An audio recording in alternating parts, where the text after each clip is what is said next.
নমস্কার বন্ধুরা।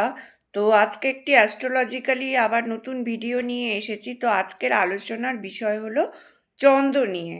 তো এই চন্দ্র নিয়ে আলোচনা করার আগে তো তোমরা ভিডিওটি অবশ্যই লাইক করবে, শেয়ার করবে এবং কেমন লাগছে ভিডিওটি অবশ্যই কমেন্টস করে জানাবে।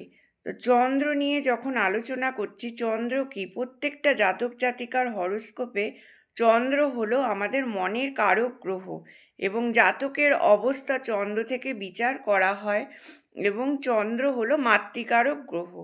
তা যার হরোস্কোপে চন্দ্র ভালো আছে তার বিভিন্ন দিক থেকে মাতৃসুখ বা বিভিন্ন মাতার যে আছে অনেকখানি তার নির্ভরশীল হবে তার মাতার ওপরে।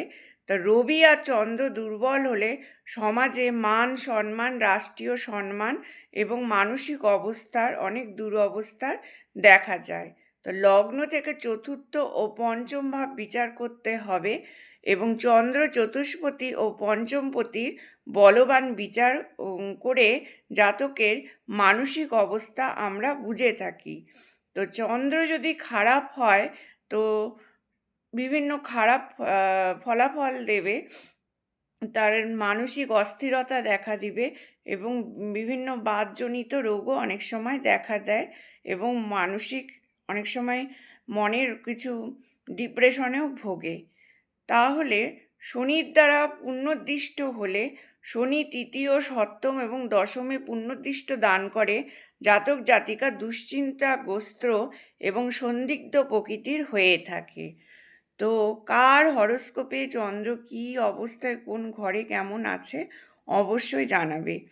তা প্রত্যেকটি যে প্ল্যানেট আছে তার মধ্যে হলো সবচেয়ে আর কি তাড়াতাড়ি এই চন্দ্র আর কি আবর্তমান গ্রহ হয়ে আছে আর কি আমাদের প্রত্যেকটি জাতক জাতিকার হরোস্কোপে। তো চন্দ্র হলো আমাদের মনের যে গ্রহ, তা যদি ঠিকঠাক থাকে তা অবশ্যই যে কোনো কাজে সঠিক ডিসিশন নিতে পারবে এবং সঠিকভাবে সে তার জীবনে উন্নতি সাধন করতে পারবে। তো আজকে এই আলোচনার বিষয় ছিল চন্দ্র নিয়ে। অবশ্যই জানাবে যে তা কার হরোস্কোপে চন্দ্র কেমন আছে এবং কোন ঘরে আছে, পজিশনে আছে।